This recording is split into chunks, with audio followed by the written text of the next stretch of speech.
I offer you this William Blake poem, the tone of which is not very Blakey, but maybe the message is. You don't believe. I won't attempt to make ye. You are asleep. I won't attempt to wake thee. Sleep on, while in your pleasant dreams of reason you may drink of life's clear streams. Yes, reason and Newton, they are quite two things, for so the swallow and the sparrow sings. Reason says miracle, Newton says doubt. Aye, that's the way to make all nature out. Doubt, doubt, and don't believe without experiment. That is the very thing that Jesus meant when he said, only believe, believe and try. Try, and never mind the reason why. How many of you have an Xbox in your home? Come on. Or maybe your grandchildren at their homes. For those who are uninitiated, an Xbox is a video game console that you connect to a television and spend hours, or watch your children or grandchildren spending hours playing games on the TV screen. Dexterity, particularly of the thumbs, is critical. Games vary from simple to the complex, from the bucolic to the bombastic to the explosive. There's a game called Sonic the Hedgehog. Oh my God, oh, yes, I see some recognition out there. Sonic the Hedgehog, and in that game we get the definition we've all been waiting for the source of all. And I quote here from the Mobius Encyclopedia, which is a database all about the Sonic the Hedgehog character and its universe. The source of all is an omnipotent and sentient substance that created the universe and supplies all the cosmic matter necessary to create the base material for life and everything else. The source, as a result, exists in everyone and everything in the universe, but not in any degree noticeably.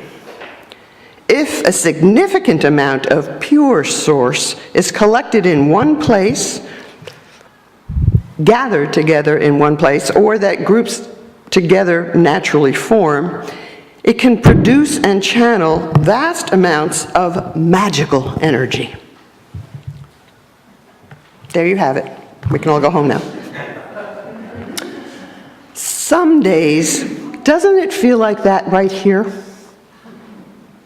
That a significant amount of pure source is collected right here in this place and through all of you. Through all of you. Creating a kind of magic that we call community. Community, a community of kindness, a community of generosity, and of care. We're far from perfect at it, but that's a key part of religious community, to practice kindness, generosity, and mutual care until these practices are just who we are and how we are together. Not only here, but out in the wider world. And then we get to keep practicing.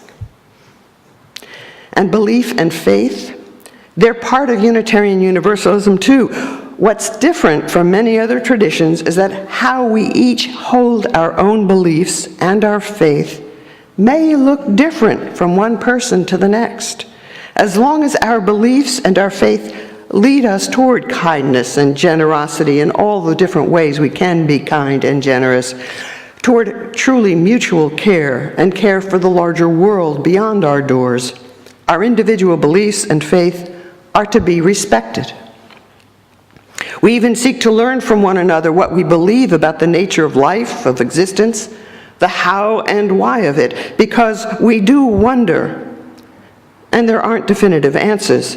So our book remains open, our minds and hearts, and we seek the good teachings where they may be found. It's undeniable that God is everywhere in language, ideas, literature, all aspects of culture. For some of us, it is a central theme, and for others, at least a recognizable one. Some people embrace God, or embrace the conversation about God or not God, and others simply have turned away from it, throwing the proverbial baby out with the bathwater, you might think, for all kinds of reasons. It's just the way it is. There's a very fine book by colleague Reverend Galen Gingrich that gives us a newer way to engage in the conversation about God and not God.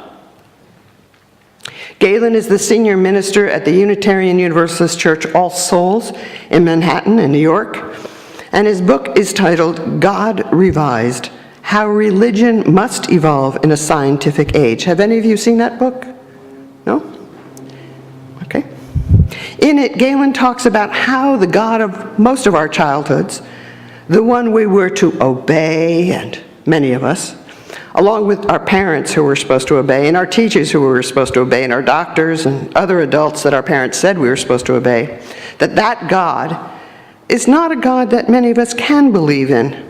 And as a result, we toss God out of our vocabulary and our lives. He says maybe it's unnecessarily so. Scientific knowledge is so broad in this postmodern 21st century life of ours that, and I quote him again, the evidence now demands that the idea of a supernatural God, like the idea of an earth-centered universe, must be revised. So, God is an idea at the very least, and that idea needs some adjustment. Religion, he continues, is the process of taking everything we know about the universe into account and creating a life of meaning and purpose within it. Religion is about what is most important to us in light of our experience and knowledge in the present, moving toward our shared future. And religion is about what it is, on a deep and enduring level, what it is that binds us together. That's the root meaning of the Old French from which the word religion comes, religière, to bind, which says nothing about what it is, and certainly not what it has to be, that binds us.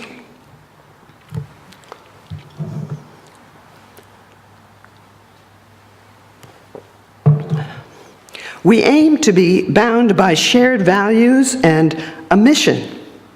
But these things, especially mission, may not be set in stone. They change over time with periodic review and discernment. They should. At least in some measure, surely, that which binds us is a shared vision, in some sense, our dreams of heaven on earth. Not heaven in some notion of an afterlife, and I'm not precluding the possibility of heaven and afterlife, mind you, but that tends not to be our focus in Unitarian Universalism. God is an experience, Gingrich says.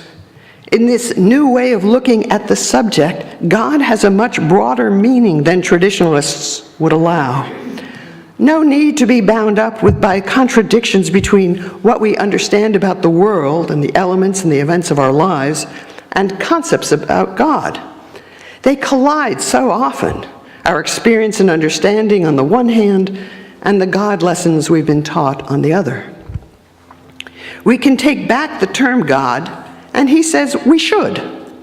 It's a heresy to insist that we cannot know God as an evolution, as a becoming, rather than a being.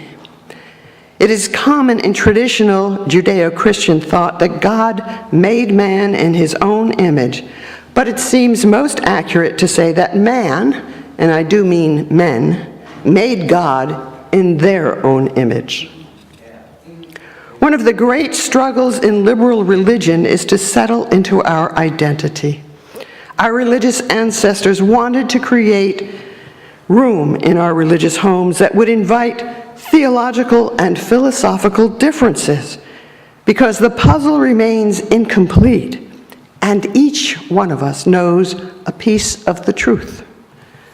They elected not to have a creed, but instead to have an ethical basis for living set out in a series of principles, a kind of bottom line that they felt would open the doors to our minds and hearts and to our sanctuaries, to people with different pieces of the truth. Ways of understanding the sacred, the holy, the mystery. How it is that in different cultures, countries, and religions, people find meaning and purpose in this life, and clues of how to be together in this world. What our religious forebears had not intended was that we water down our language across the board so as to please everyone. They wanted to make a welcoming environment for different understandings, but never sought to discard their own.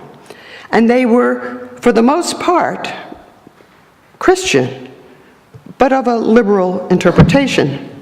Jesus as teacher, as more evolved than others, but not God on earth. They believed in the unity of God, not the Trinity. And they believed in the loving God who leaves no one out.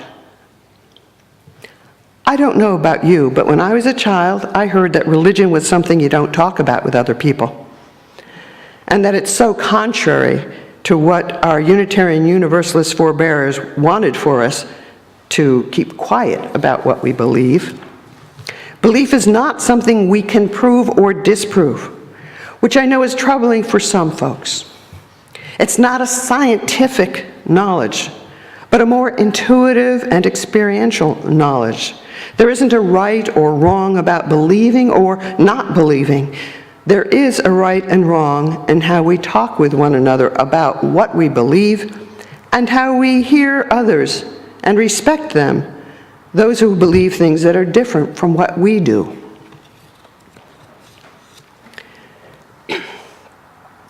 This February, I will offer a 2-session experiential workshop.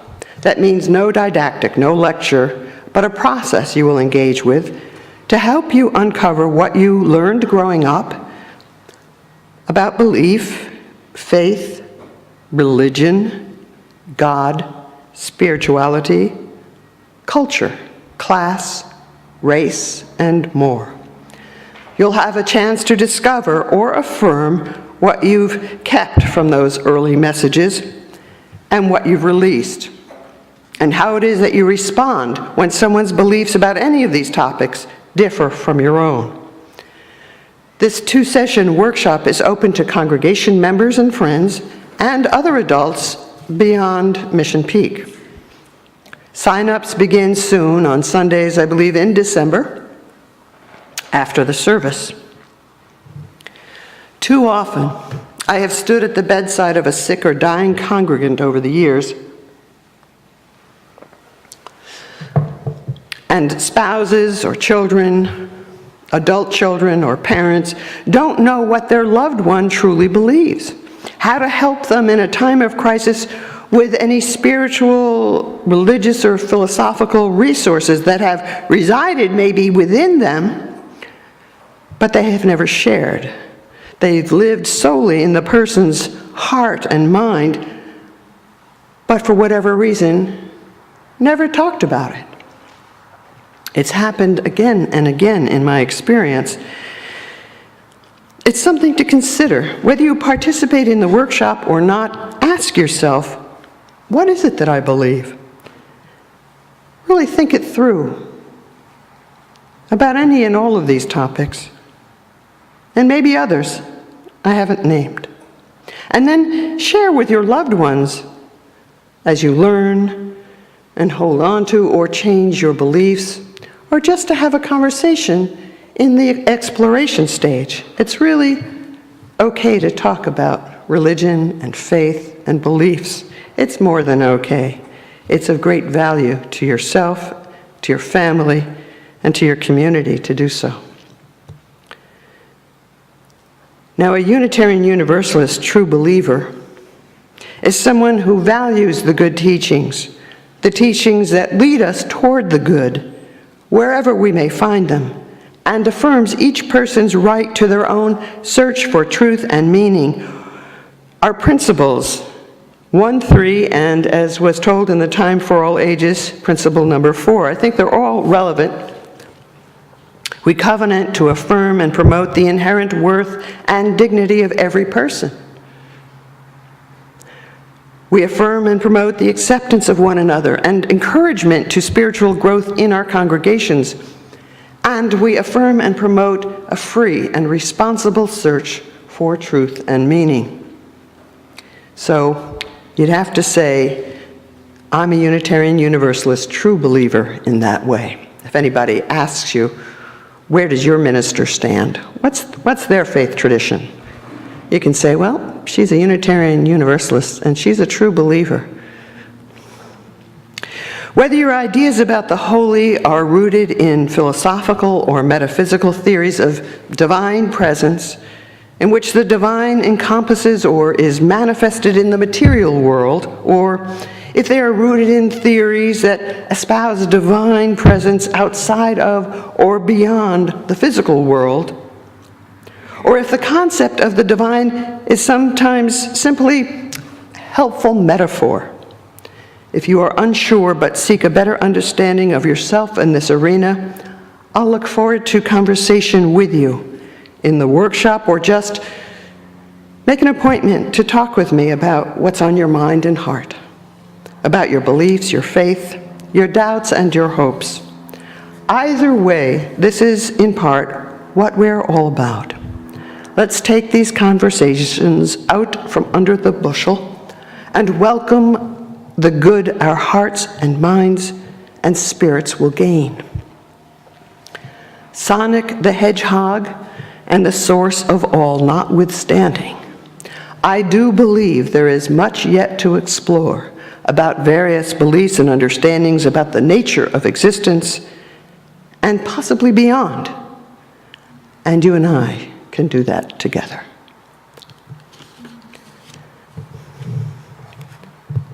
So may it be.